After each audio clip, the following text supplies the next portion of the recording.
కార్యక్రమాన్ని ఉద్దేశించి ప్రసంగించవలసిందిగా జిల్లా ఇన్ఛార్జ్ మంత్రివర్యులు ఆర్థిక శాఖ మంత్రివర్యుల్ని కోరడమైనది. గౌరవ ముఖ్యమంత్రి వర్యులు శ్రీ నారా చంద్రబాబు నాయుడు గారికి, వేదికను అలంకరించినటువంటి పెద్దలకు, విచ్చేసినటువంటి రాయలసీమ రైతు సోదరులకు హృదయపూర్వక నమస్కారాలు తెలియజేసుకుంటున్నాను. 2 మాటలు మన చరిత్రను గురించి చెప్పుకోవాల్సినటువంటి అవసరం ఉంది. రాయలసీమకు కృష్ణా జలాలు తరలిస్తామంటూ నేను రాజకీయాల్లోకి అడుగుపెట్టిన మొదటి రోజు నుంచి రాజకీయ నాయకుల ప్రసంగాలు వింటూనే వచ్చాం. ఆ కృష్ణా జలాలు రావాలి, మా తలరాతలు మారాలి అంటూ ఎదురు చూసినటువంటి రైతాంగం కరువుతో సతమతమతి పోయిపోతున్నటువంటి పరిస్థితుల్లో అనునిత్యం వర్షం వస్తుందా లేదా అని ఆకాశం వైపు చూడాలి, వర్షం రాకపోతే ఈ ప్రభుత్వం మమ్మల్ని ఆదుకుంటుందా లేదా అని ఏ ఇన్సూరెన్స్ కోసమో ఇన్పుట్ సబ్సిడీ కోసమో చూడాల్సినటువంటి రోజుల్లో ఒకే ఒక్క నాయకుడు రాయలసీమ తలరాతల్ని మార్చడానికి నడుం బిగించాడు.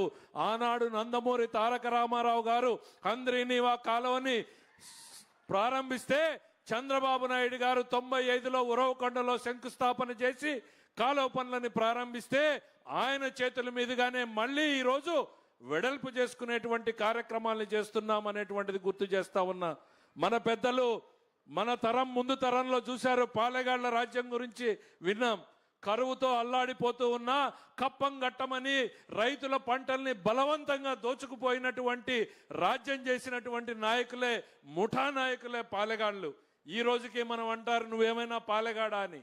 వాళ్ళు పదల్ని పేదరికంలోనే పెట్టాలి, తాము పెత్తందారులుగా జరపాలి అన్నటువంటి ఒక రాజకీయ ఆలోచనతో నడిపినటువంటి వాళ్లే పాలెగాళ్లు.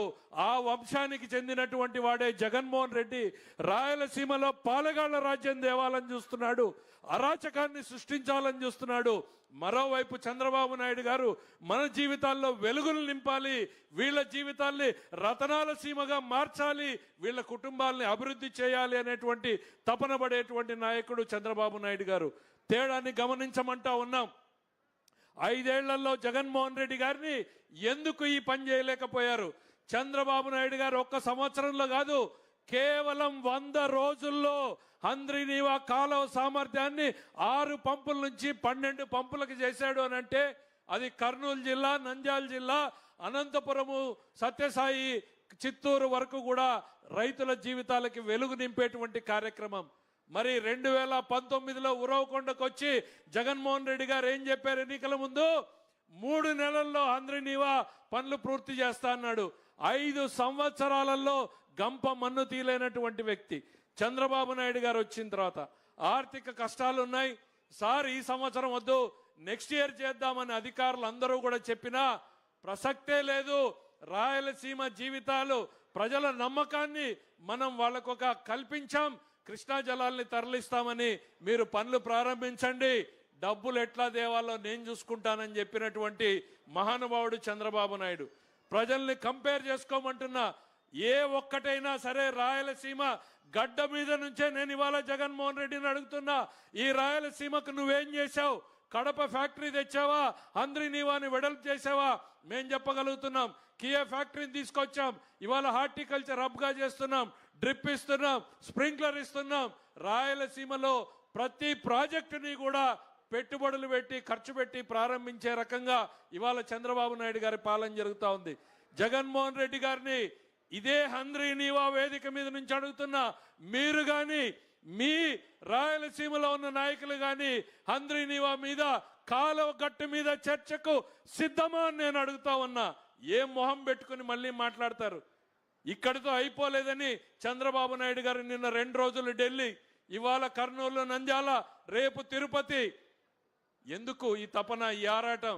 ప్రజల జీవితాల్లో ఏదో మార్పు చేయాలి, ఏదో వాళ్ళని అభివృద్ధి వైపు తీసుకెళ్లాలి అని. మరి అట్లాంటి నాయకుడిని జగన్మోహన్ రెడ్డి గారు నిన్నేం మాట్లాడాడో మీరందరూ పేపర్లు చూసుంటారు. ఎగిరిపోతాడు చంద్రబాబు నాయుడు అన్నాడు. నీచమైనటువంటి భాష. జగన్మోహన్ రెడ్డి విను, ఎగిరిపోయేది చంద్రబాబు నాయుడు కాదు, ఎదిగిపోయేవాడు చంద్రబాబు నాయుడు అనేటువంటిది ఈ సందర్భంగా గుర్తు చేస్తున్నా. గల్లీ నుంచి ఢిల్లీ వరకు ఇవాళ ఎదిగింది చంద్రబాబు నాయుడు అని చెప్తున్నా. రోజు రోజుకి, గంట గంటకి ఇక దిగజారడానికి అంతే లేదన్నట్టుగా దిగజారుతున్నది నువ్వు అనేటువంటిది గుర్తు చేస్తా ఉన్నా. ఒకవైపు రాయలసీమ ద్రోహిగా మిగిలిపోతున్నావు, మరోవైపు ఈ రాష్ట్ర ప్రజానీకానికి నువ్వు ఒక పాలెగాడిగా తయారైతున్నావు. అరాచకం, అశాంతి రప్ప రప్ప నరుకుతానంటే అది పాలెగాళ్ల సంస్కృతి అనేటువంటిది నేను చెప్తా ఉన్నా. మరోవైపు నీళ్ళు ఎట్లా ఇవ్వాలనేటువంటి ఆలోచించే నాయకుడు జగన్మోహన్ రెడ్డి గారికి గుర్తు చేస్తా ఉన్నా. ఇట్లానే 2009లో ఓ పెద్ద మనిషి మాట్లాడాడు, నిన్ను ఫినిష్ చేస్తానన్నాడు. ఫినిష్ చేస్తానన్నటువంటి పార్టీ ఏమైంది, ఫినిష్ చేస్తానన్న నాయకుడు ఏమయ్యాడు అనేటువంటిది ఈ సందర్భంగా నేను గుర్తు చేయదలుచుకున్నా. నాయకులు అటువైపు మారారు, ఇటువైపు మారలేదు. 78లో అంజయ్య గారు ముఖ్యమంత్రి, జనార్దన్ రెడ్డి గారు ముఖ్యమంత్రి, కోట్ల సూర్యప్రకాష్ రెడ్డి గారు ముఖ్యమంత్రి, నేదురుమల్లి జనార్దన్ రెడ్డి గారు, రాజశేఖర్ రెడ్డి గారు, రోషయ్య గారు, కిరణ్ కుమార్ రెడ్డి గారు, ఆ జగన్మోహన్ రెడ్డి గారు. ప్లేయర్లు అటువైపు మారారు, ఇక్కడ ప్లేయర్ ఒక్కడే. ఆ ప్లేయర్ ఎట్లాంటోడు అనంటే కోడి కత్తికి గులకరాయికి హత్యాయత్నం అని చెప్పుకునే మనిషి కాదు. 17 క్లెమర్ మైన్లను కొడితే గుండె దిటువుగా లేచి నిలబడి షర్టు సర్దుకుని నడుచుకుంటూ వెళ్ళినటువంటి నాయకుడు ఇటువైపు ఉన్నాడు. ఎవరు ఎగిరిపోతారో చరిత్ర చూస్తుంది, ఎవరు ఎదిగిపోతారో ఈ చరిత్ర తేలుస్తుంది అనేటువంటిది ఈ సందర్భంగా చెప్పగలుగుతా ఉన్నా. ఏ మొహం పెట్టుకుని ఇంకా మాట్లాడుతున్నారు మీరు? ఏ రాజకీయాలలో ఉన్నారో అనునిత్యం ప్రజల కోసం, ప్రజా సంక్షేమం కోసం పనిచేయాల్సినటువంటి మీరు ప్రజల మీద రౌడీజంతో, రౌడీ రాజ్యంతో రాయలసీమ మీద పెత్తందారీతనం చేయాలనుకుంటున్నారు మీరు. అది సాధ్యం కాదు, కానివ్వదు చంద్రబాబు నాయుడు గారు అనేటువంటిది ఈ సందర్భంగా చెప్తా ఉన్నా. నీ నుంచి ఎక్కువ ఆశించకూడదు. తల్లిని చెల్లినే పక్కన పెట్టిన వాడివి, చెల్లి సంస్కృతి గురించి మాట్లాడినటువంటి వాడివి. నువ్వు ప్రతిపక్ష నాయకుడి గురించి గొప్పగా మాట్లాడతావని మేము ఎట్లా అనుకుంటామనేటువంటిది ఈ సందర్భంగా చెప్తా ఉన్నాం. నేనన్నా పడిన ప్రతిసారి లేచి నిలబడిన నాయకుడు చంద్రబాబు నాయుడు, చెడిపోయిన ప్రతిసారి రాష్ట్రాన్ని నిలబెట్టిన నాయకుడు చంద్రబాబు నాయుడు అనేటువంటిది ఈ సందర్భంగా గుర్తు చేస్తున్నా. 5 ఏళ్లు నువ్వు చెడగొడితే మళ్ళీ వచ్చిన మొదటి రోజు నుంచి ఈ రాష్ట్రాన్ని నిలబెట్టడానికి తపన పడుతున్నాడు ఆయన. ఢిల్లీకి వెళ్తాడు, మంత్రులు కలుస్తాడు, ప్రధానమంత్రులు కలుస్తాడు. ఏమాత్రం భేషజాలకు ఓడు, ఈగోలకు ఓడు. వాళ్ళు వస్తామన్నా కాదు, నేనే మీ దగ్గరకు వస్తాను. ఇవాళ చంద్రబాబు నాయుడు గారు ఎంత ఎదిగాడు అని అంటే, ఆయన ఎక్కడుంటే అక్కడికి కేంద్ర మంత్రులు వస్తానంటున్నారు. కానీ ఆయన సంస్కారం ఎట్లాంటిదంటే, నేనే మీ దగ్గరకు వస్తాను, నా రాష్ట్రం కోసం నా వినతులు వినండి అని చెప్పేటువంటి సంస్కృతి. ప్రతి నిత్యం 10 గంటలు 12 గంటలు పనిచేసేటువంటి నాయకుడిని మనం గుర్తించడం కాదు, గౌరవించడం నేర్చుకోవాలనేటువంటిది ఈ సందర్భంగా గుర్తు చేస్తా ఉన్నా. చరిత్ర క్షమించదు జగన్మోహన్ రెడ్డి. నిన్న నువ్వు చేసినటువంటి మాటలు ఏవైతే బనకచెర్ల, పోలవరం బనకచెర్ల ఉపయోగపడదన్నావో, ఈ రాయలసీమ ద్రోహిగా మిగిలిపోతావనేటిది నేను చెప్తా ఉన్నా. నీళ్లు లేక అల్లాడుతున్నటువంటి ఈ రాయలసీమకి నీళ్లు రావడానికి ఉన్న ఏకైక మార్గం పోలవరం నీటిని తీసుకుని రావడమే.